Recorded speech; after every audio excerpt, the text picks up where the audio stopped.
제가 몇 주 전에 제가 아는 목사님으로부터 그냥 가볍게 들었던 이야기가 있습니다. 그건 뭐냐면 성경은 뭐 아니면 도다, 뭐 이런 이야기를 그 목사님이 하시더라고요. 그 말을 들으면서 무슨 의도를 갖고 하시는 말씀이구나라는 건 제가 눈치를 챘습니다만 정말 성경이 뭐 아니면 돌까 이러한 생각도 동시에 하게 됐지요. 그 목사님에 따르면 성경에는 중간이 없다는 거예요. 성경을 가게 읽어보면 꼭 그렇게 표현을 굳이 할 수 없을런지 모르지만 성경은 양 아니면 염소라는 거예요. 성경에서 여러분들 양은 좀 긍정적이고 좋은 의미의 동물로 상징적으로 나타나는 동물이 양이라면 염소는 그 반대에 있죠. 좀 표현을 하기에는 좀 굳이 할 거 없을 것 같고, 어쨌든 염소는 좀 부정적인 의미로 사용되는 대표적인 동물이라면 양은 굉장히 긍정적인 이미지를 가지고 있는 동물이 바로 양이죠. 그래서 그 목사님이 성경은 양 아니면 염소이기 때문에 어중간한 회색지대, 중간지대는 존재하지 않는다. 성경을 명확하게 보면 이렇다는 거죠. 저는 그 목사님의 이야기를 들으면서 무슨 느낌이 딱 들었냐면, 근데 우리는 사실은 양 같은 염소 아니면 염소 같은 양 아닐까요? 어떻게 생각하세요? 여러분들은 양이세요? 염소이세요? 기분이 별로 안 좋으시죠, 그렇죠? 양이세요? 이렇게 물으면 기분이 좋지만 염소입니까? 이렇게 물으면 기분이 안 좋잖아요. 그러면 양 같은 염소인지 염소 같은 양인지 이런 생각이 드시지 않나요? 저는 그 목사님 말 듣고 문득 그런 생각이 들더라고요. 나는 양 같은 염소인가 염소 같은 양인가, 그런 생각이 문득 들더라고요.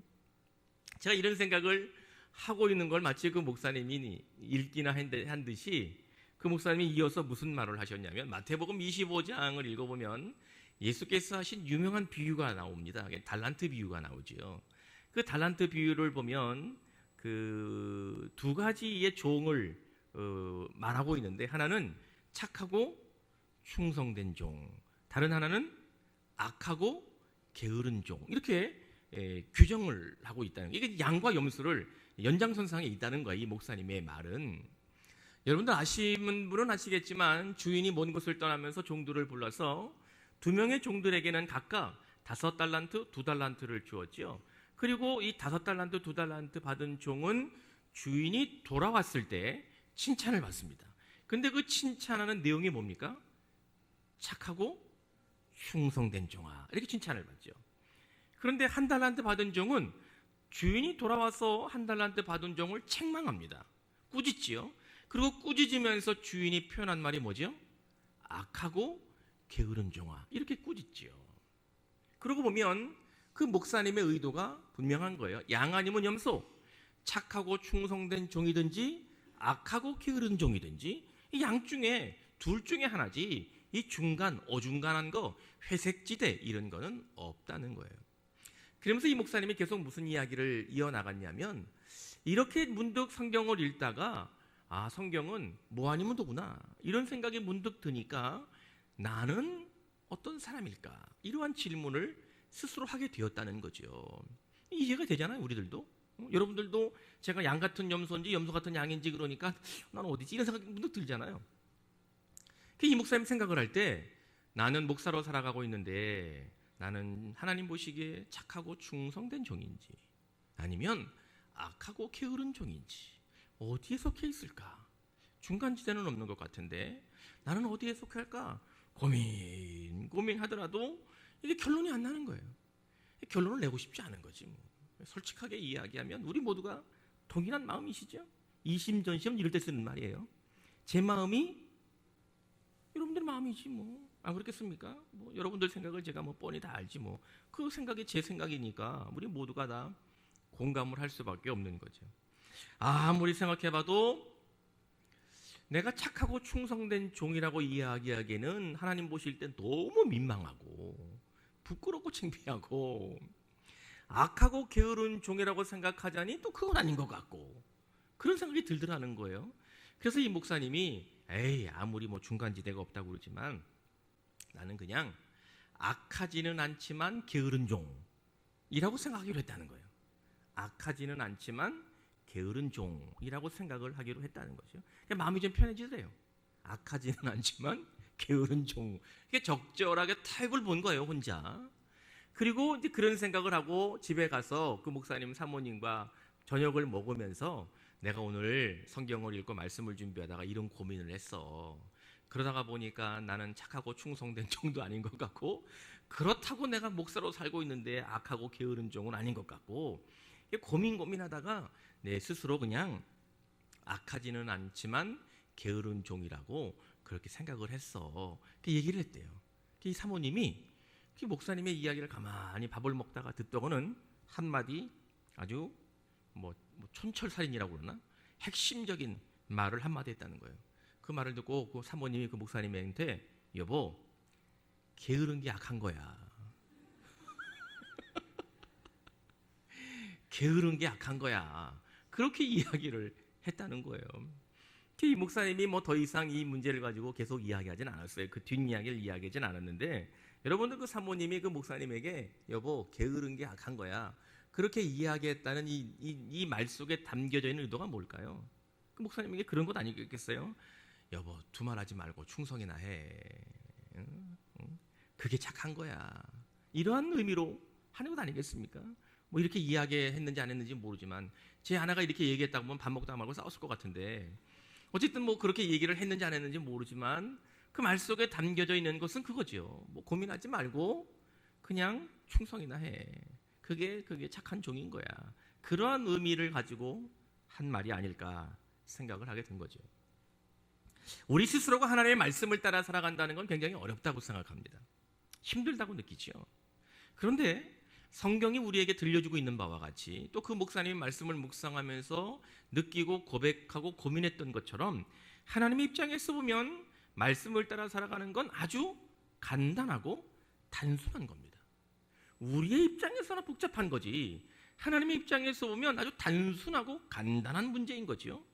우리가 부르는 그 복음성 찬양처럼 주님 말씀하시면 내가 몰라요, 알아요. 주님 말씀하시면 내가 나아가리라. 주님 뜻이 아니면 내가 멈춰서리라. 하나님 입장에서 보면 말씀을 따라 살아가는 건 아주 심플한 거예요. 주님 말씀하시면 나아가고 주님 뜻이 아니면 멈추면 되는 거예요. 그러니까 우리의 삶에서 여러분들 우리가 삶을 살아간다는 게 얼마나 복잡해요. 사람하고 막 얽혀 있지요. 감정은 감정대로 막 복잡하게 막 뒤엉켜 있지요. 또 관계는 관계대로 이게 말이야 말하기도 쉽지 않고 뭘 하기도 쉽지 않고, 그러니까 또 삶에 또 뭐 직장이나 이런 데서 보면 우리가 얼마나 복잡합니까? 머리도 막 지근지근 아플 정도로 복잡하고 산적한 문제들이 우리에게 얼마나 많습니까? 그러니까 우리 삶이 단순하지 않아요. 여러분들의 인생이 그렇게 간단하지 않나요? 우리 모두가 다 알아요. 그러니까 우리의 삶이 복잡하고 여러분들의 인생이라는 것이 굉장히 좀 아주 미묘한, 그리고 막 얽히고 설켜서 쉽게 풀어지지 않는 것 같은 삶을 우리가 살기 때문에 마치 하나님의 말씀을 따라 살아가는 것도 그렇게 단순한 게 아니야 이렇게 우리가 착각하고 있는 것은 아닐까요, 여러분들? 내 삶이 복잡하니까 하나님의 말씀을 따라가는 것도 그렇게 간단한 문제가 아니라고 우리가 일종의 착각 속에 빠져 있는 것이 아니겠냐는 거죠. 하나님의 관점에서 보면 말씀을 따라 살아가는 건 아주 간단한 겁니다. 심플한 거예요. 말씀하시면 나아가고 뜻이 아니면 멈추면 되는 거죠.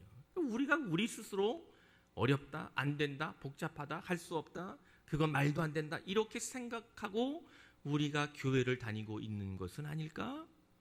그러한 도전이 저와 여러분들에게 있는 거지요. 우리가 함께 읽은 빌레몬서 말씀을 통해서 믿음을 가지고 주님을 따라 살아가야 하는 성도들의 삶에서 예수님처럼 하나님의 말씀대로 사는 법을 우리가 묵상하면서 주께서 우리에게 들려주시는 말씀이 여러분들에게 도전이 되고 또 깨달음이 있고 믿음으로 결단한 은혜가 오늘 예배의 시간을 통해서 주어질 수 있기를 주님의 이름으로 축복합니다. 축원합니다. 우리가 본문으로 전부로 읽지 않았지만 빌레몬서는 신약 성경에서 한 권으로 한 장으로 이루어진 좀 뭐라 그럴까요? 짧은 성경이라고 얘기할 수 있겠죠.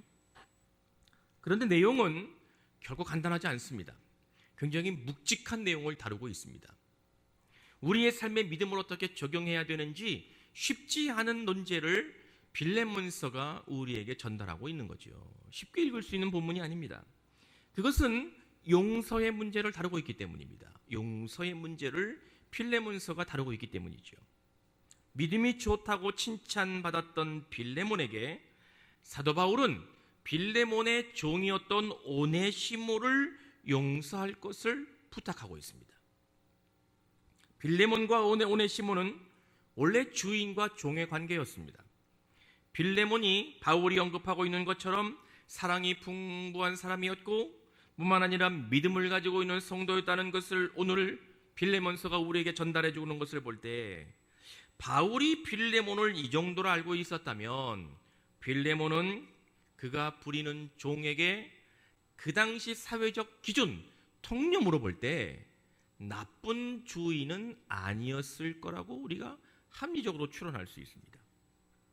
아마도 빌레몬은 자신이 부리는 오네시모를 막대하는 주인은 아니랄 것이었다는 거죠. 막 학대하거나 인격적으로 막 무시하거나 최소한 그런 주인은 아니었을 것이다. 그리고 우리가 볼 수 있는 거죠. 어떻게 보면 다른 주인이 부리는 종들이 볼 때 빌레몬은 정말 부러운 주인. 내가 정말 빌레몬의 집에 가가지고 종이었으면 좋겠다. 이렇게 생각할 만한 사람이 빌레몬이었을 가능성이 굉장히 높은 겁니다. 그럼에도 오네시모는 빌레몬의 집으로부터 도망쳐서 로마로 왔습니다. 사람이 북적거리고 인구가 비교적 많았던 도시에 들어가면 잘 숨어서 도망친 노예로 들키지 않고 살 수 있을 것이라는 기대감을 가지고 오네시모는 빌레몬의 집으로부터 도망쳐가지고 로마에 숨어 들어왔던 거지요. 거기에서 오네시모가 바울을 만납니다. 그리고 복음을 듣게 되었습니다. 말씀을 통해서 은혜를 경험했습니다. 예수님을 만나는 체험을 하게 된 거지요. 예수님을 만나고 예수님을 경험하는 성령을 체험하고 나니까 오네시모가 자신이 어떠한 잘못을 지었는지에 대하여 자신의 죄에 대해서 민감해지기 시작했습니다. 내가 죄를 진 죄인이구나. 내가 이렇게 살면 안 되는 사람이었구나. 오네시모가 깨닫게 됐습니다. 회개하고 새로운 삶을 살기로 결단하고 오네시모가 새 사람이 되었습니다. 그런데 문제는 예수님을 만나고 자신의 죄가 어떤 것인지를 깨닫고 회개하여 주님의 사람이 되고 나니까 이제 오네시모가 어떻게 앞으로 살아가야 될는지에 대한 중치대한 지점에 그가 서게 된 거죠. 그 당시의 사회에서 종이 주인으로부터 도망치다 잡히면 어떤 벌을 받는지 아세요? 그냥 죽였습니다. 지금이야 이런 것들이 상상이 안 되는 일이지만 그때는 그런 일이 그냥 일상적으로 일어났던 거죠. 종이 도망치다가 잡히면 그냥 죽이는 거였습니다. 어쩔 수 없이 그 종을 살려둬야만 한다면 이마에다가 fugitive, 도망자, 탈주범이라는 의미를 가지고 있는 F자를 이마에다가 불로 친 낙인으로 꽝 찍어버렸습니다. 그러니까 평생 자기 이마에 F자가 써 있는 거예요. 살기는 살지만 더 이상 물론 종도 그 당시엔 인간 취급을 못 받는 시대이기는 했겠습니다만 F자, positive라는 말이 써 있는 그 F자가 이마에 낙인으로 찍혀 있었기 때문에 그건 더 이상 사람이 아닌 삶을 사는 거죠. 짐승과 다를 바 없는 그런 비참한 인생을 살아가는 시대가 바로 그 당시의 사회였습니다. 이제 새 사람이 된 오네시모, 예수님을 영접하고 과거의 죄를 깨닫고 새로운 삶을 살기로 결단한 오네시모를 어떻게 해야 될런지, 오네시모에게 복음을 전하고 오네시모가 예수를 만날 수 있도록 말씀을 증거하고 오네시모가 믿음의 삶을, 새로운 삶을 살아갈 수 있도록 인도하고 가르쳤던 바울도, 오네시모 자신도 어떻게 해야 될런지 난감한 처지에 서게 된 거죠. 어떻게 해야 되는 걸까요? 예수를 만나고 난 뒤 회개하여 새로운 삶을 살기로 결단했지만 그대로 도망친 노예로 살아가는 것이 맞는 것인지, 주인의 집으로 돌아가면 이건 그 당시 사회적 기준으로 볼 때 죽는 건데, 죽지 않으면 F자 낙인을 이마에 찍고 짐승처럼 버려질 수밖에 없는 삶이 살아갈 수밖에 없는 그런 인생이 되는데, 예수를 만나고 회개하고 새로운 사람이 되었지만 도망친 노예로 그냥 그렇게 살아야 되는 것인지, 아니면 죽을 각오하고 옛날 주인이었던 필레몬의 집으로 되돌아가고 자신의 죄를 용서해달라고 회개하고 되돌아가야 되는 것인지, 이게 얼마나 어려운 문제예요, 여러분. 응? 여러분 같으면 어떻겠어요?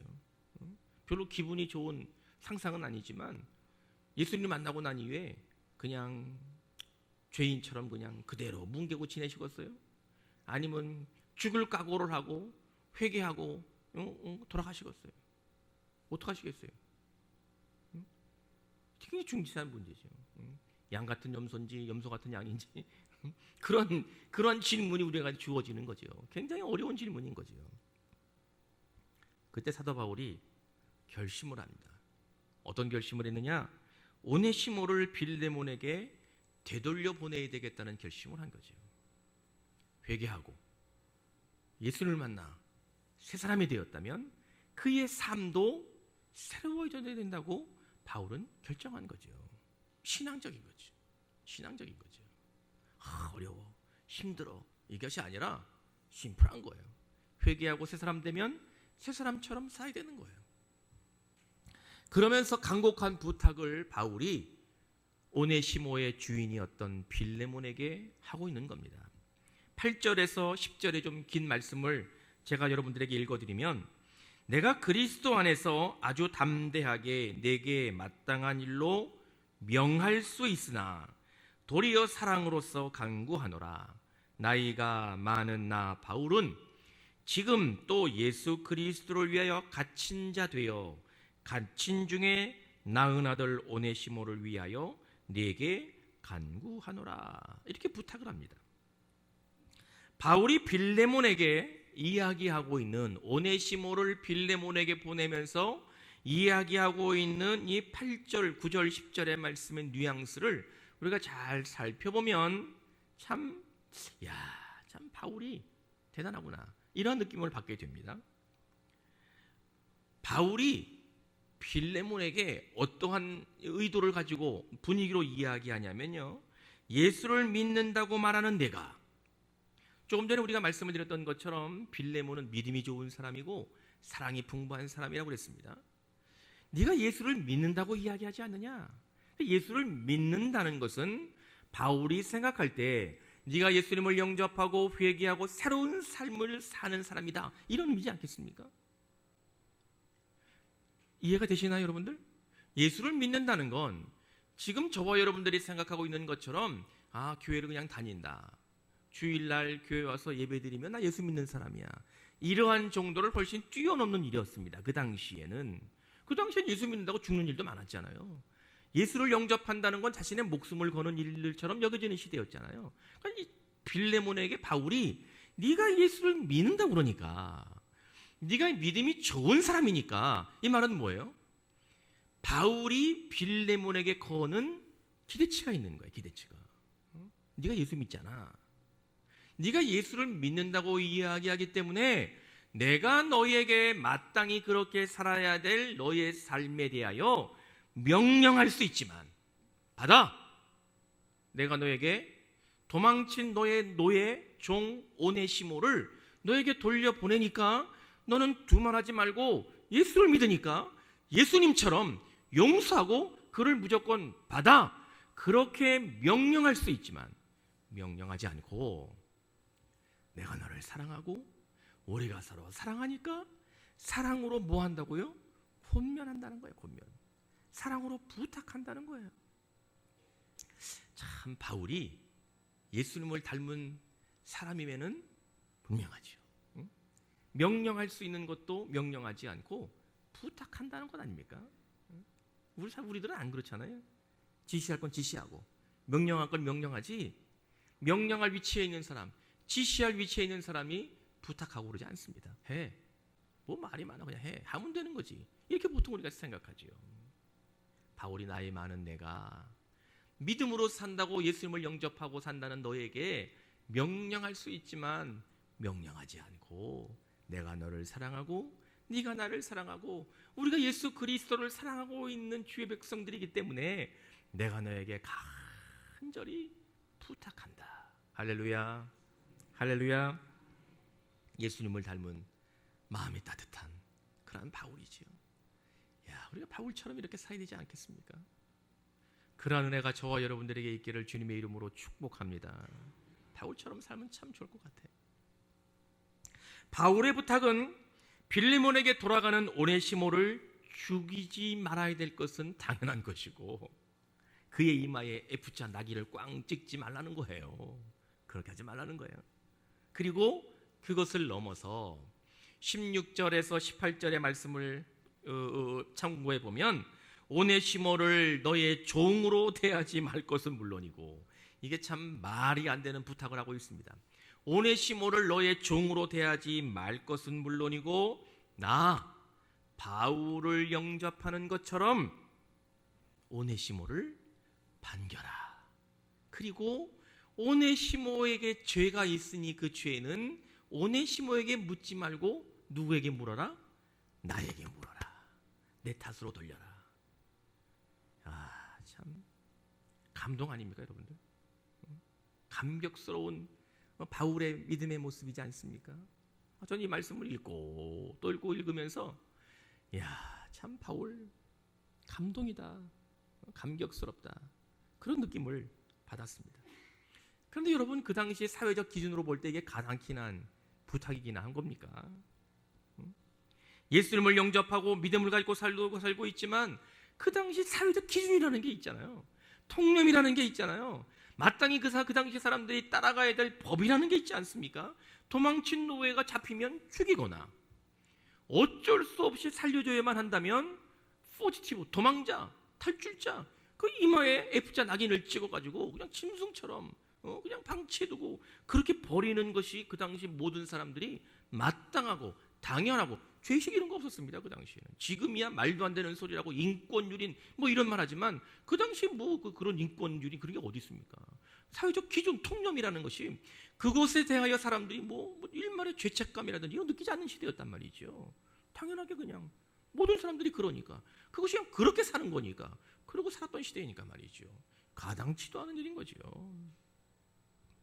아니 빌레몬은 바울로부터 이런 부탁을 받았으니 이거를 받아들여야 될런지 받지 말아야 될런지 이 부탁을 바울의 부탁을 바울이 권면하고 있는 말을 들어야 될런지 말아야 될런지 빌레몬은 또 얼마나 난감하고 고민이 되고 걱정이 됐겠습니까?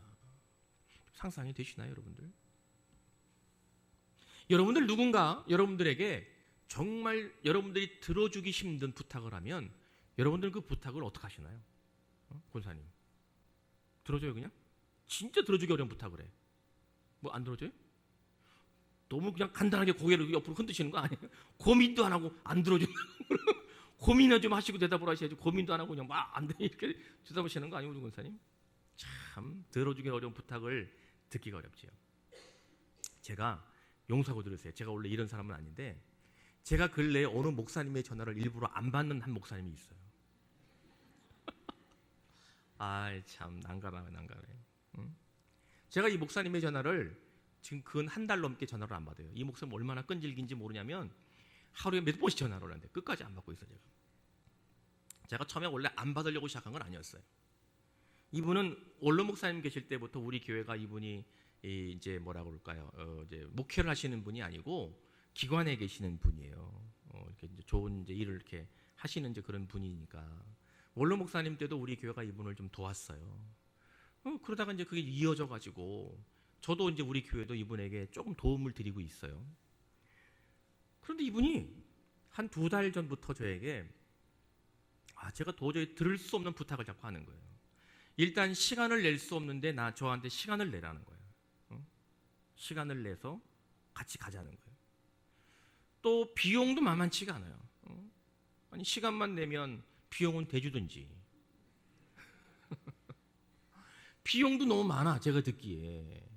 그래서 제가 몇 번은 그냥 듣는 둥 마는 둥 하고 네 그냥 이러고 지났어요. 대답도 뭐 가타부터 대답을 못 하고 네 그냥 이러고 지났어요. 제가 착해 빠져가지고 누가 비웃는 것 같은데? 아니 착해 빠진 쟤를 비웃으면 어떻게 담임 목사를? 담임 목사가 착해 빠져야지. 그러면 담임 목사가 영악하면 되겠어요. 제가 착해 빠져가지고 누가 부탁을 하면 이 부탁 거절을 잘 못해요 제가. 그래가지고 이제 한 두어 번은 그냥 이러고 지났는데 계속 끈질기게 그거 하자니까.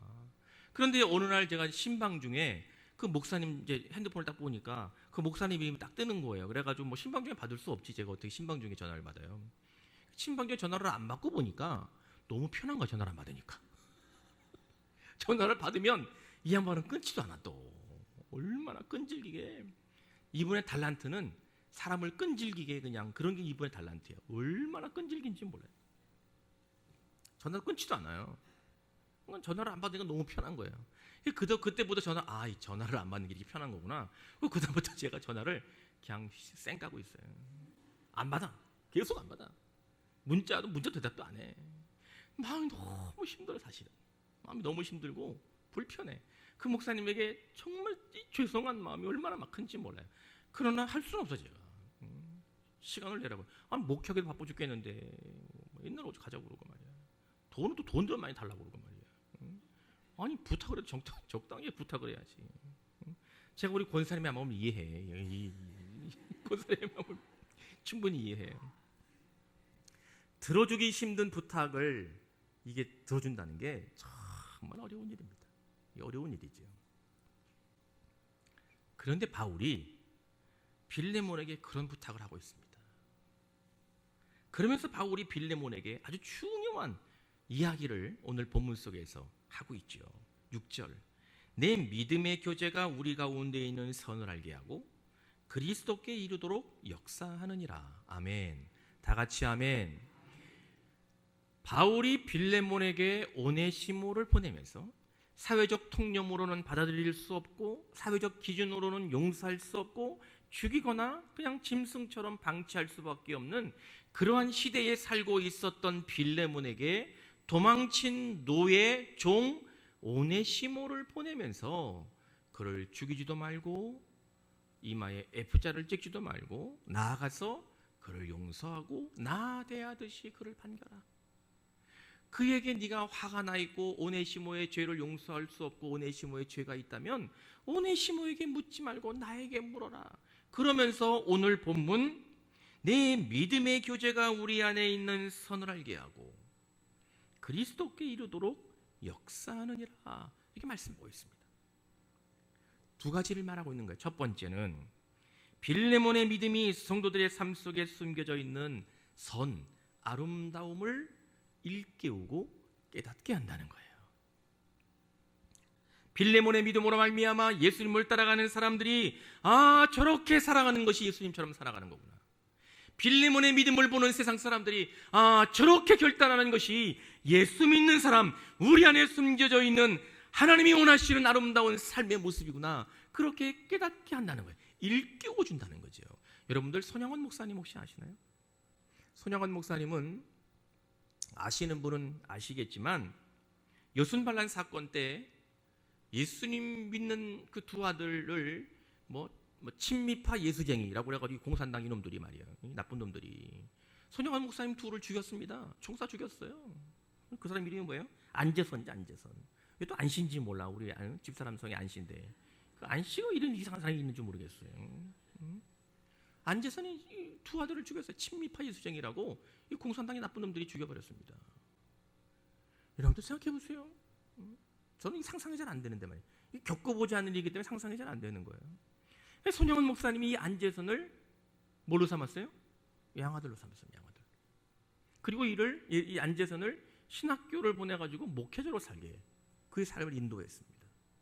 여러분들 이 안재선을 양아들로 자기의 친아들 둘을 죽였던 이 살인마, 원수 같은 나쁜 놈, 그거를 자기의 양아들로 삼고 교육시켜서 목회자로 살도록 한 이 손양원 목사님의 삶의 이야기를 우리가 들을 때 어떤 생각이 드십니까? 여러분들 저는 이걸 들으면 우리 안에 숨겨져 있는 주님의 마음, 하나님의 사랑이 막 새록새록 솟아나와서 막 가슴이 막 뛰죠. 막 심장이 뛰죠. 이야, 어떻게 저럴 수 있었을까? 나는 손영원 목사님처럼 설령 그렇게 살 수 없을런지 모르지만 내 안에 하나님의 거룩한 성품이 있다는 것을 우리도 심장이 느끼는 거, 심장이. 그동안 잊고 있었던 거, 감춰져 있었던 내 안에 하나님의 아름다운 모습, 주의 거룩한 성품이, 그런 이야기를 들을 때마다 아, 그래 나도 좀 그렇게 살아봤으면 좋겠는데, 이런 마음이 드는 거죠. 그래서 바울이 빌레몬에게 너의 이 믿음의 교제가 우리 안에 숨겨져 있는 이 거룩한 아름다운 모습을 드러나게 한다는 거예요. 할렐루야, 할렐루야.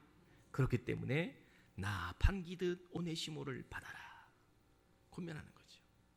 두 번째는 예수님을 알지 못하는 사람들에게 주님께 이끌어가는 능력이 된다는 겁니다. 예수님을 믿는다고 하지만 믿음이 약한 성도들이 더욱더 주님께 나아가게 만드는 역할이 너희의 믿음의 교제로 말미암아 생기게 된다는 거예요. 믿음 없는 자가 예수님을 알게 하는 원동력이 되고, 믿음이 있긴 하지만 우리 안에 믿음이 약해서 넘어지고 흔들리는 우리들로 하여금 그래, 저렇게 하는 것이 믿음 있는 삶인 거야. 저렇게 살아가는 것이 주님을 따라 살아가는 거야. 저렇게 살아가는 것이 예수님을 영접한 사람들이 마땅히 해야 할 우리의 삶의 모습이야. 깨닫게 하고 그렇게 변화로 이끌어 간다는 거지요. 할렐루야, 할렐루야. 예수께서 구원의 주가 되신다는 것을 깨닫게 하는 이 놀라운 은혜가 바로 빌레몬의 믿음의 교제, 오네시모를 기쁨으로 받아들이는 그 믿음의 교제, 말씀에 순종하는 빌레몬으로 인하여 나타나게 된다는 거지요. 오늘 빌레몬서는 우리에게 무엇을 말씀하시느냐? 예수를 믿는다는 건 용서할 수 없는 사람을 용서하는 것이다. 나아가서 그를 사랑하는 것이다. 이게 말씀하는 거죠. 이것이 바로 우리를 변화시키고 세상을 다르게 만드는 변화의 역사를 일으키시는 주의 권능이 됨을 깨달아야 될 줄로 믿습니다. 말씀을 따라 살아간다는 것 쉽지 않습니다. 맞습니다. 우리 모두가 다 압니다. 믿음을 우리의 삶에 적용한다는 것은 현실을 모르는, 현실을 인정하지 않는 저 먼 나라에서나 가능한 일이라고 우리가 생각할 수도 있습니다. 그렇지만 하나님이 통치하시는 주의 나라, 하나님이 왕 되시는 그 땅, 하나님이 우리의 삶의 주인 되시어서 우리의 삶을 이끌어 가시는 그 나라에서는 착하고 충성된 종이든 악하고 게으른 종만 있을 뿐입니다. 양 아니면 염소인 거예요. 깨닫는 은혜가 있기를 주님의 이름으로 기원합니다. 여러분들 복잡하게 생각하지 말라는 거예요. 고민하지 말라는 거예요. 아, 용서가 안 되면 어떡하지? 내가 정말 용서할 수 있을까? 이러한 생각하지 말라는 거예요. 그냥 용서하시라는 거예요. 받아들이시라는 거예요. 믿음에 따라 말씀에 순종하시라는 거예요. 깨닫는 은혜가 있기를 주님의 이름으로 기원합니다. 말씀대로 살아가는 것, 주의 말씀에 인정하고 살아가는 것, 저와 여러분들의 믿음의 삶이 되셔서 우리들로 인하여 하나님의 능력이 나타나고 우리 안에 숨겨지는 거룩한 주의 성품이 드러나고 예수 믿지 않는 사람들이 죽게 나온 능력이 되며 믿음 없는 주변의 성도들이 믿음이 굳건해지는 놀라운 역사가 일어나게 될 수 있기를 주님의 이름으로 축복합니다.